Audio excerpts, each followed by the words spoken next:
नमस्ते बच्चों। आज हम पढ़ेंगे कैदी और कोकिला का अगला भाग। मृदुल वैभव की रखवाली सी कोकिल बोलो तो, क्या हुई बावली अर्धरात्रि को चीखी कोकिल बोलो तो, किस दावानल की ज्वालाएं हैं दिखी कोकिल बोलो तो। अब कवि कोकिल से यहाँ बात कर रहे हैं, कोयल से बात कर रहे हैं। जब कोयल आधी रात को बोल रही है तो कवि को यह आशंका है कि कोई अनहोनी तो होने वाली नहीं है और वह कोयल से बात कर रहे हैं। कवि जेल में बंद है और कोयल जेल के ही पास के एक पेड़ पर आकर बोल रही है। कवि कहते हैं कि मृदुल वैभव की रखवाली सी। मृदुल का अर्थ होता है कोमल, वैभव नाम और प्रतिष्ठा। तो हे कोयल, तुम तो मृदुल कोमल आवाज़ की रानी हो, तुम तो कोमल आवाज़ की रानी हो, कोमल आवाज़ की प्रतिष्ठा रखने वाली हो, मान रखने वाली हो।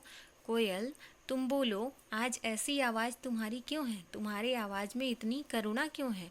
तुम्हारी आवाज़ तो एकदम मीठी होती है, लेकिन तुम्हारी आवाज़ आज बदली बदली सी क्यों लग रही है? क्या हुई बावली? यहाँ पे प्रश्न चिन्ह लगा हुआ है। वो बोलते हैं बावली का अर्थ है पागल। क्या तुम पागल हो गई हो?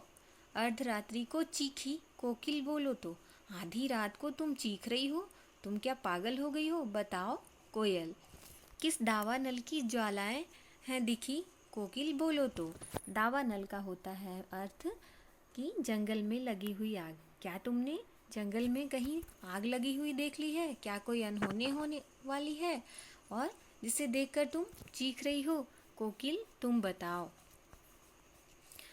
क्या देख न सकती जंजीरों का गहना, हथकड़ियाँ क्यों यह ब्रिटिश राज का गहना, कोल्हू का चर्रक चूं जीवन की तान, गिट्टी पर उंगलियों के ने लिखे गान, हूँ मोट खींचता लगा पेट पर जुआ, खाली करता हूँ ब्रिटिश अकड़ का कुआं। दिन में करुणा क्यों जगे रुलाने वाली, इसलिए रात में गजब ढा रही आली। तो यहाँ पे कवि क्या कहते हैं, यहाँ प्रश्न फिर से पूछ रहे हैं कि क्या देख न सकती जंजीरों का गहना, क्या तुम मुझे जंजीरों में जकड़े हुए नहीं देख पा रही हो? वह कवि से पूछते हैं क्या तुम्हें मुझे इस तरह देखकर दुख हो रहा है? कवि कोयल से क्या पूछ रहे हैं कि क्या तुम मुझे जंजीरों में नहीं देख पा रही, मुझे ऐसे देखकर तुम्हें दुख हो रहा है?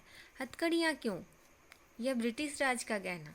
कवि कहते हैं यह हथकड़ियाँ नहीं हैं, यह तो ब्रिटिश राज का गहना है मेरे लिए। वह ब्रिटिश को चढ़ाने के लिए ऐसा कहते हैं कि आपने जो हथकड़ियाँ हमारे हाथों में लगाई हैं वह मेरे लिए गहने के समान है। मैं अपनी भारत माँ को आज़ाद कराने के लिए इसे गहने के समान मानता हूँ। कोल्हू का चर्रक चूं जीवन की तान, गिट्टी पर उंगलियों ने लिखे गान। ठीक है, तो कोल्हू जिससे तेल पेर के निकाला जाता है उसे कोल्हू कहते हैं। अब तो मशीन से निकलता है, पहले बैलों के द्वारा उस लकड़ी को खींचा जाता था और ऐसे गोल गोल घुमाया जाता था और तेल उसमें से जिस चीज़ का तेल हमें निकालना है उस चीज़ का तेल निकलता था, तो वही कोल्हू होता था। अभी भी आप लोगों ने सुना होगा कि कोल्हू का बैल जिसे कहते हैं, अर्थात कोल्हू के बैल को काफ़ी मेहनत करनी पड़ती है। कोल्हू का चर्रंचू जीवन की तान।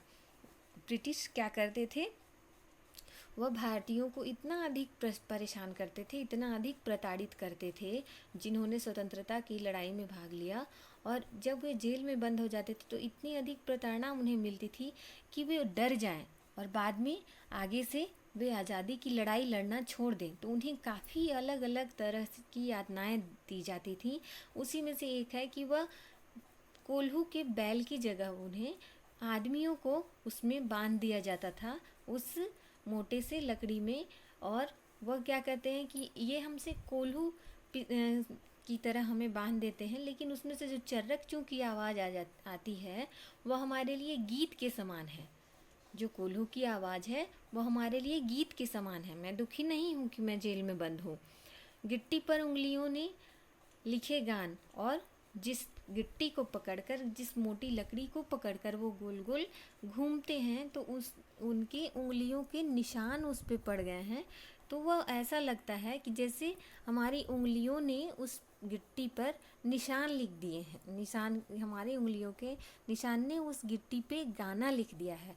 अर्थात कहना ये है कि वह कोल्हू की आवाज़ हमारे लिए गीत के समान है और वो उन गिट्टियों पर पड़े जो निशान हैं हमारे लिए उंगलियों के, हमारे गान के समान है जो हमने लिखा है उसे।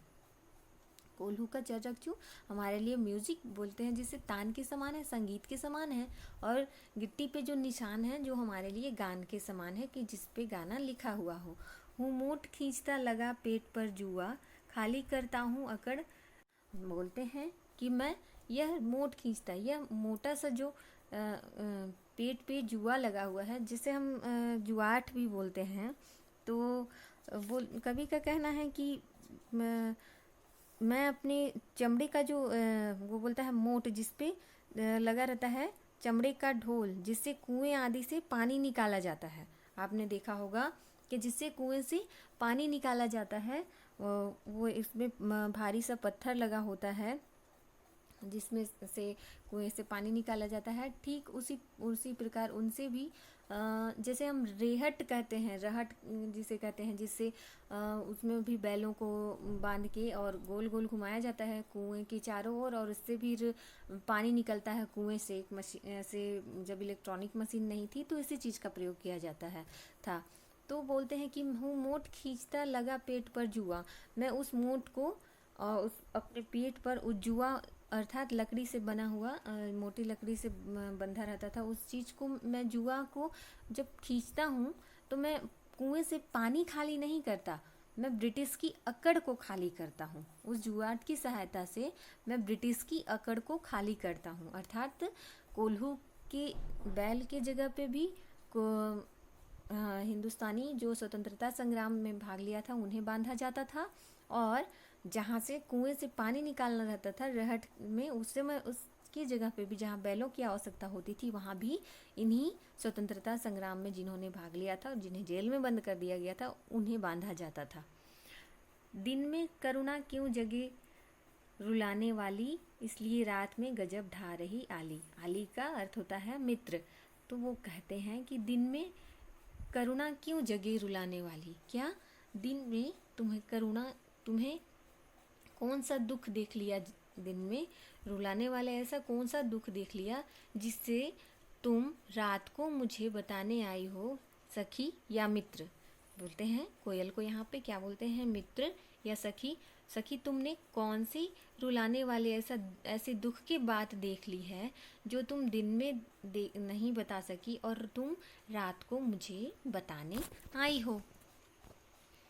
इस शांत समय में अंधकार को बेद रो रही क्यों हो, कोकिल बोलो तो चुपचाप मधुर विद्रोह बीज इस भांति बो रही क्यों हो, कोकिल बोलो तो।